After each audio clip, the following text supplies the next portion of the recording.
Selamat malam para pemirsa, ketemu lagi di Hot Room dengan saya, Hotman Paris. Hot Room Metro TV tidak hanya membahas yang hot-hot isu, tapi juga ikut mengawal pemilu 2024.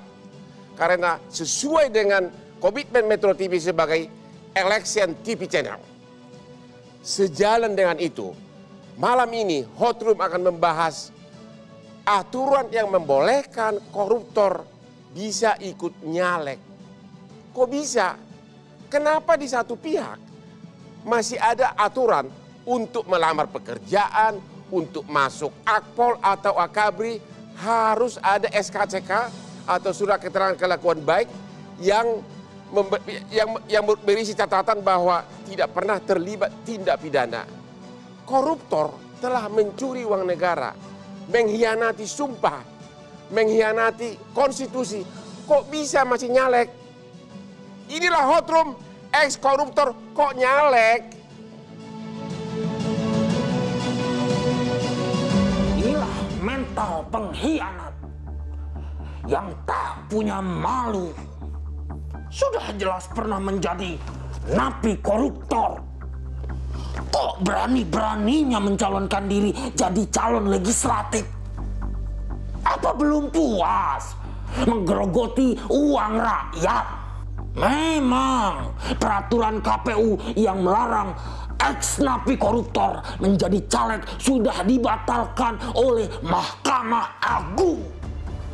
Tapi apa iya? Hanya karena hak politiknya dipulihkan menjadi alasan kalian untuk kembali nyalek? Ayo KPU, Bawaslu, partai-partai, dan semua masyarakat. Kita semua harus waspada. Jika tikus-tikus pengkhianat ini kembali nyalek, tandai supaya masyarakat tidak lagi memilih mereka. Karena pengkhianat akan tetap menjadi pengkhianat.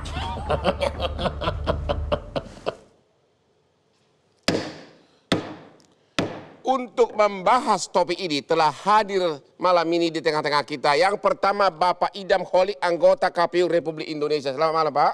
Malam. Yang kedua Bapak Rahmat Baja, Ketua Bawaslu Republik Indonesia. Malam Pak. Malam Bang. Yang berikutnya Pak Masinton Pasaribu, politikus PDIP. Malam, politisi Bang. PDIP. Yang nomor 4 Bapak Kurnia R. Banjarnahor, peneliti ICW. Selamat malam Pak. Malam Bang Horman. Berikutnya Bapak Ujang Komarudin, pengamat politik Universitas Al-Azhar Indonesia. Selamat malam Bapak. Malam Bang Hotman. Seperti biasa, kenapa Hotman sukses dalam berdebat selalu ngopi dulu sebelum kita bahas. Mari kita ngopi. Ini kopi bikin urat saraf kita langsung bekerja. Sudah betul. Baik itu kita minum dulu Bang. Aduh, maknyos nih kopi ya. Aduh, kopi ternikmat. Oke, White sebelum coffee. kita mulai, kita akan lihat dulu grafis berikut ini tentang aturan mengenai koruptor bisa nyalek. Ya inilah undang-undang ya yang masih berlaku, undang-undang pemilu ya, yang mengatakan bahwa yang divonis 5 tahun penjara atau lebih boleh asalkan dia secara terbuka mengakui bahwa dia adalah mantan narapidana. Jadi undang-undang pemilu itu memungkinkan. Mungkin salahnya di sini ya. Inilah aturan induknya ya. Boleh yang dihukum 5 tahun lebih boleh ikut caleg asalkan dia ngaku. Asal dia ngaku, aku ini mantan narapidana loh. Menurut undang-undang boleh maju nyalek. Jadi hanya dibutuhkan 1 surat pengakuan. Berikutnya. Sebagai pelaksanaan dari undang-undang tadi, KPU pernah mengeluarkan peraturan yang melarang ex-koruptor untuk nyalek. Ya, inilah peraturan lama dari KPU.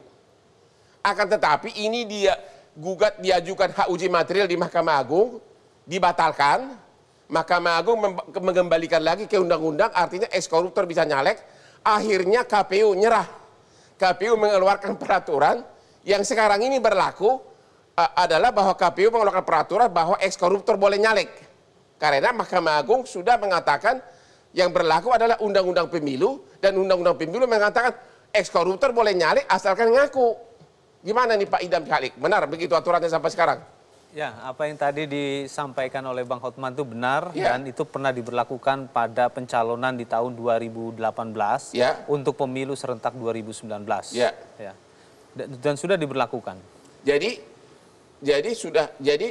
KPU sudah mengizinkan. Ya, melalui peraturan KPU nomor 31 tahun 2018 pasal 45A. Ya. Jadi caleg koruptor itu diperbolehkan mencalonkan dalam pemilu legislatif asal melakukan pengumuman secara terbuka kepada publik. Jadi begitu keluar dari penjara Cipinang, baru 2 hari melangkah, langsung boleh mencalonkan diri jadi caleg.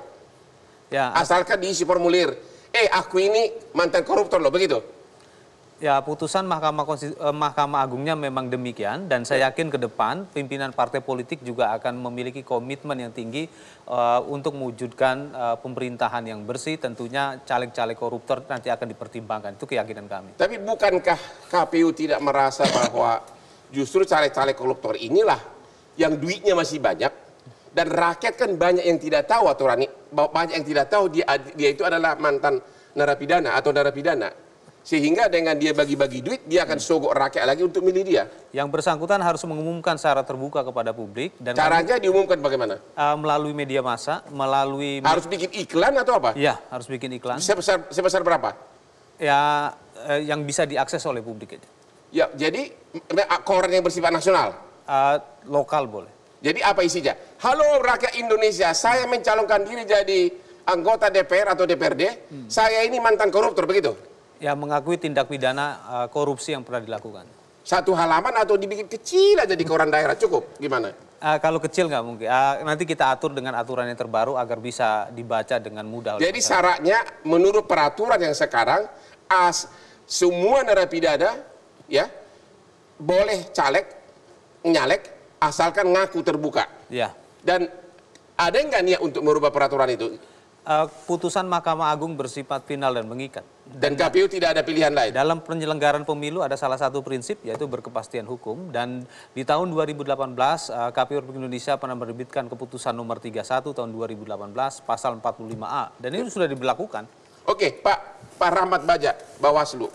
Dulu kalau nggak salah Bawaslu pernah nolak ya? Ya. Ya, gimana sikap Bawaslu di sini? Dulu Bawaslu melakukan beberapa putusan yang kemudian menolak peraturan nomor 30 tersebut yang dibuat oleh 31 yang menolak mantan narapidana maju. Jadi dulu Bawaslu pernah menolak. Iya, kenapa? Sekarang ini? Ya sampai sekarang sesuai dengan peraturan Mahkamah Agung, jika ada dalam undang-undang tentu Bawaslu tidak akan pernah melawan perintah undang-undang. Satu. Jadi kami protes kepada KPU, jangan sampai KPU itu membuat PKPU yang bertentangan dengan undang-undang. Ya. Dulu Pernah bikin PKPU nomor 4 tadi itu bertentangan secara langsung dengan undang-undang. Ya. Kami protes, bukan begini caranya. Hanya ada 2 cara untuk kemudian membatasi hak asasi. Siapapun orang di Indonesia ini berhak mengajukan diri sebagai calon anggota legislatif. Ya.